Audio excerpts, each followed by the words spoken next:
ജോലി തുടരാൻ താല്പര്യമില്ലെങ്കിൽ വേണ്ട. സസ്പെൻഷന്റെ പേരിൽ നടക്കുന്ന എൻക്വയറിയിൽ പങ്കെടുത്തൂടെ? മോളുടെ ഭാഗത്ത് തെറ്റൊന്നില്ലെന്ന് തെളിയിച്ചു കഴിഞ്ഞിട്ട് ജോലി രാജിവെക്കുന്നതിലൊരു അന്തസ്സുണ്ട്.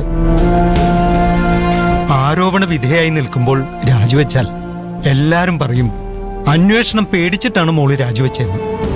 മാധവന്റെ മകൾ തെറ്റൊന്നും ചെയ്യില്ലെന്ന് ആളുകളെ ബോധ്യപ്പെടുത്തേണ്ട ആവശ്യം മോൾക്കില്ലേ?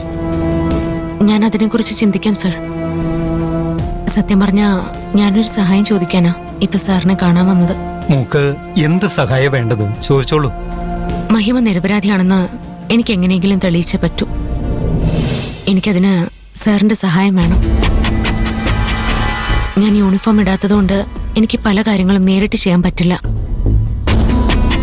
ഡിപ്പാർട്ട്മെന്റിൽ നിന്നും ഇടയ്ക്ക് ചില ഫയലുകളുടെ കോപ്പി എടുത്തു തരിക, ചിലരെയൊക്കെ ചോദ്യം ചെയ്യുക എന്ന് പറഞ്ഞ പോലെയുള്ള ചെറിയ ചില കാര്യങ്ങളൊക്കെ ചെയ്തു തന്നാ മതി. മോളെ, പീതാംബരന്റെ കേസ് ഡിപ്പാർട്ട്മെന്റ് ക്ലോസ് ചെയ്ത് കഴിഞ്ഞു. ആ ഒരു കേസ് ഞാൻ അന്വേഷിക്കുന്നുണ്ടെന്നറിഞ്ഞാൽ ഉറപ്പായും മുകളിൽ നിന്ന് എനിക്ക് സമ്മർദ്ദം ഉണ്ടാവും. അല്ലെങ്കിലേ മഹിമ കുറ്റക്കാരിയാണെന്നതിന്റെ തെളിവുകൾ മോൾ ഐശ്വര്യമാടത്തിൽ നിന്ന് ഒളിപ്പിച്ചത് വലിയ വിഷയമായതാണ്. അതിൽ എനിക്കും പങ്കുണ്ടെന്ന് അനിത ഇപ്പോഴും പറഞ്ഞു നടക്കുന്നുണ്ട്. ഇനി വീണ്ടും ഈ ഒരു കേസിന് വേണ്ടി ഇത്രയും റിസ്ക് എടുക്കാൻ എനിക്ക് പറ്റില്ല മോളെ. എന്റെ ശമ്പളത്തെ വിശ്വസിച്ച് ജീവിക്കുന്ന ഒരു കുടുംബം എനിക്കുണ്ട്. സോറി. സാരമില്ല സർ. ഞാൻ ചോദിക്കുന്ന എന്താന്ന് ഞാൻ ചിന്തിക്കണമായിരുന്നു. ഞാൻ കാരണം നിങ്ങളല്ലെങ്കിലേ ഒരുപാട് ബുദ്ധിമുട്ടുകൾ അനുഭവിച്ചതാ. എന്തായാലും യൂണിഫോം ഇടാതെ എന്നെ കൊണ്ട് മഹിമയെ സഹായിക്കാൻ പറ്റുമെന്ന് ഞാനൊന്ന് ശ്രമിക്കട്ടെ. ശരി, ഓൾ ദി ബെസ്റ്റ്.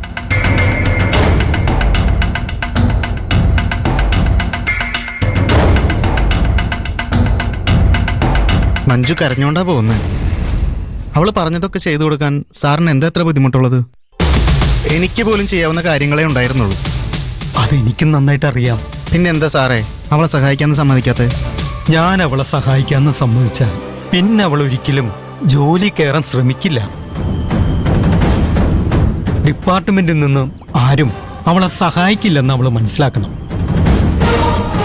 യൂണിഫോം ഇടാതെ അവൾക്ക് മഹിമയെ സഹായിക്കാൻ പറ്റില്ലെന്നൊരവസ്ഥ ഉണ്ടായാൽ അവൾ വീണ്ടും ഡ്യൂട്ടി കയറും.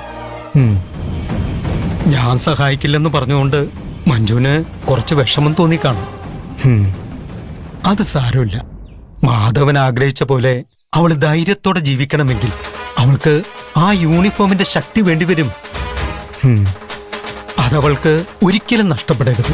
സോറി സാർ, ഒരു നിമിഷത്തേക്ക് സാറ് സ്വാർത്ഥനായ തീരുമാനമെടുത്താണെന്ന് ഞാൻ വിചാരിച്ചു. സാരമില്ല. വിവരക്കേട് ആരുടെയും കുറ്റമല്ല ബിജുക്കുട്ടാ. താൻ വണ്ടി എടുക്ക്.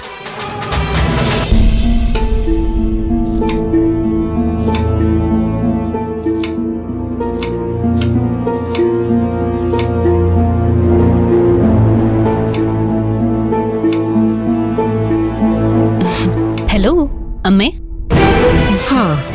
എത്തിയോ? ഈ വീട്ടിൽ കുറച്ച് സമാധാന സന്തോഷം ഉണ്ടെന്ന് മണത്ത് കണ്ടുപിടിച്ചു കാണും. അത് തല്ലിക്കെടുത്താൻ വന്നതായിരിക്കും. എന്താ അമ്മേ, മകള് വീട്ടിൽ വരുമ്പോ ഇങ്ങനെയാണോ പെരുമാറുന്നേ? കുറച്ച് സ്നേഹത്തോട് സംസാരിച്ചൂടെ? കള്ളസാക്ഷി പറഞ്ഞ് എന്റെ മോനെ ജയിലിലേക്ക് അയച്ച നിന്നെയൊക്കെ ഈ വീടിന്റെ പടി ചവിട്ടാൻ സമ്മതിച്ച തന്നെ വലിയ കാര്യം. ഞാൻ എന്റെ ഭർത്താവിനെ രക്ഷിക്കാൻ വേണ്ടിയല്ലേ അതെല്ലാം ചെയ്തത്. ഞാനിപ്പോ ഗോപാൽജിയുടെ വീട്ടിലൊരു അംഗമല്ലേ. അപ്പോ ആ കുടുംബത്തിന്റെ ആവശ്യങ്ങൾക്ക് വേണ്ടിയല്ലേ ഞാൻ പ്രാധാന്യം കൊടുക്കേണ്ടത്.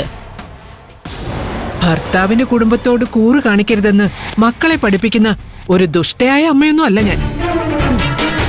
നീ അവരുടെ നല്ലതിനു വേണ്ടി തന്നെ നിലകൊള്ളണം. പക്ഷേ അവരെത്തരക്കാരാണെന്നും ചിന്തിക്കണം.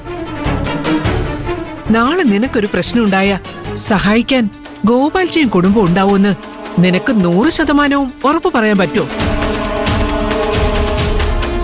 ഇല്ല, എനിക്കറിയാം. ഏത് പാതിരാത്രിക്കായാലും എന്തു പ്രശ്നമുണ്ടെന്ന് പറഞ്ഞാലും ഓടിയെത്താൻ ഗിരി മാത്രമേ ഉണ്ടാവൂ. അങ്ങനെ ഉറപ്പിക്കൊന്നും വേണ്ട.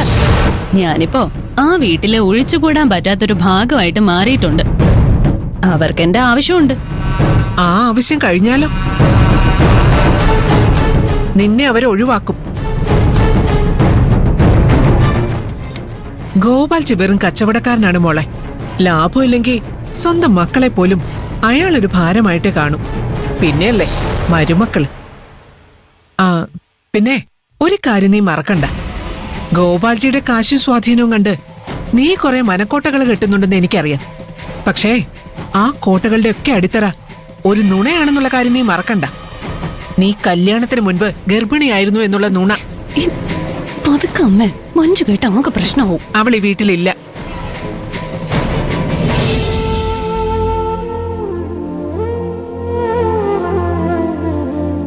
ഞാൻ എന്റെ നല്ലതിന് വേണ്ടിയാ തീരുമാനങ്ങൾ എടുക്കുന്നത്. അത് അത്ര വലിയ തെറ്റാണെന്ന് എനിക്ക് തോന്നുന്നില്ല. നിന്റെ നല്ലതിനു വേണ്ടി എന്തെങ്കിലും ചെയ്യുന്നത് തെറ്റാണെന്ന് ഞാൻ പറയുന്നില്ല. പക്ഷേ അതിനുവേണ്ടി ബാക്കിയുള്ളവരെ ദ്രോഹിക്കുന്നത് തെറ്റാണ്. നീ കാരണം ഈ കുടുംബത്തിലുള്ള ആളുകൾ എത്രമാത്രം ബുദ്ധിമുട്ടിയിട്ടുണ്ടെന്ന് നീ ചിന്തിച്ചിട്ടുണ്ടോ? ബാക്കിയുള്ളവരെ പറ്റി ഞാൻ എന്തിനാ ചിന്തിക്കുന്നേ?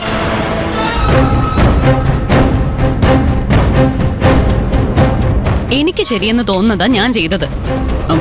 എന്റെ പ്ലാനിന്റെ കൂടെ നിൽക്കുന്നവർക്ക് എന്നെ കൊണ്ട് ഒരു ശല്യവും ഉണ്ടാവില്ല. പക്ഷേ എന്നെ എതിർക്കുന്നവരുടെ കാര്യം അങ്ങനെ ആയിരിക്കില്ല.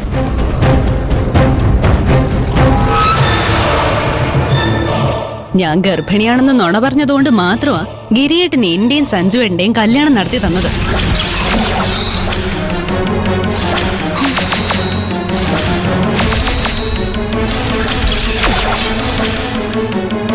ഇല്ലെങ്കിലേ സഞ്ജുവിന്റെ കല്യാണം പാർട്ടി സെക്രട്ടറിയുടെ മകളുമായിട്ട് നടക്കുമ്പോഴും ഗോപാൽജി എതിർക്കാതെ അയാളുടെ കാൽ കീഴിൽ കിടന്നേനെ ഗിരിയേട്ടൻ. നീ ആ നുണ ഉപയോഗിച്ച് സ്വന്തം കാര്യം നോക്കുക മാത്രമല്ലല്ലോ ചെയ്തത്. മഞ്ജുവിന്റെയും മഹിമയുടെയും ഗിരിയുടെയും മുകുന്ദിന്റെയും ഇടയിൽ വഴക്കുണ്ടാക്കിയില്ലേ? എന്റെ വഴിക്ക് തടസ്സമായിട്ട് വരുന്നു എന്ന് തോന്നിയപ്പോഴാ എനിക്ക് അങ്ങനെയൊക്കെ ചെയ്യേണ്ടി വന്നത്. അതിൽ എനിക്കൊരു പശ്ചാത്താപവും ഇല്ല.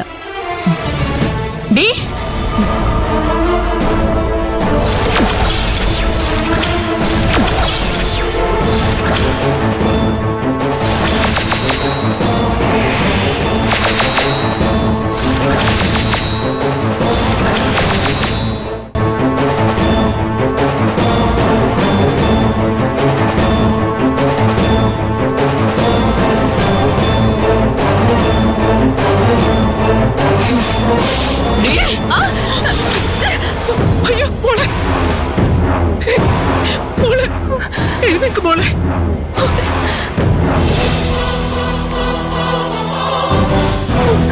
മോളെ, സ്വപ്നയ്ക്കൊരു അബദ്ധം പറ്റിയതാ. ക്ഷമിച്ചു കള. മാപ്പ് ചോദിക്കണേ. ഇല്ലാത്ത കുഞ്ഞിന്റെ പേരിൽ നീ ഈ കുടുംബത്തിലെ എല്ലാവരെയും പറ്റിച്ചു.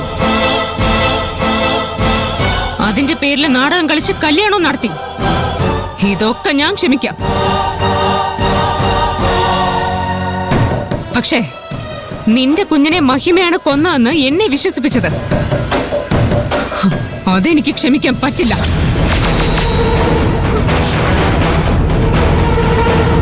അവളൊരു കൊലയാളിയാണെന്ന് ഞാൻ വിശ്വസിച്ചപ്പോ അവള് തകർന്നു പോയി കാണും. ലോകം മുഴുവൻ എതിർത്താലും അവളുടെ കൂടെ നിൽക്കേണ്ട ഞാൻ തന്നെ അവളെ കുറ്റക്കാരിയായി കാണൂന്ന് അവൾ ഒരിക്കലും പ്രതീക്ഷിച്ചു കാണില്ല.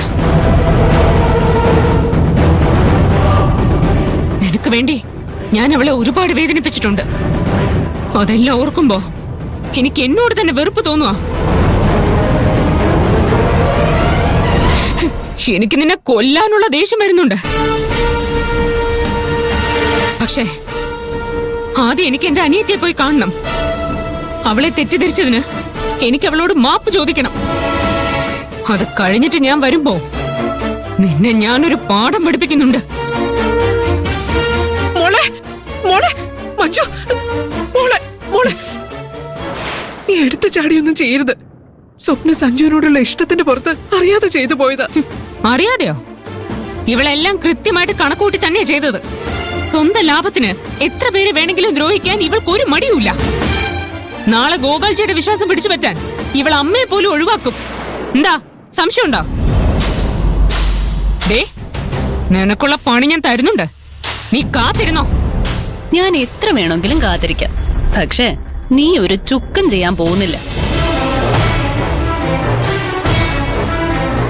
നീ എല്ലാ സത്യങ്ങളും ഗോപാൽജിയോട് പറയുമായിരിക്കും. പക്ഷേ അതുകൊണ്ട് ഒരു കാര്യവുമില്ല.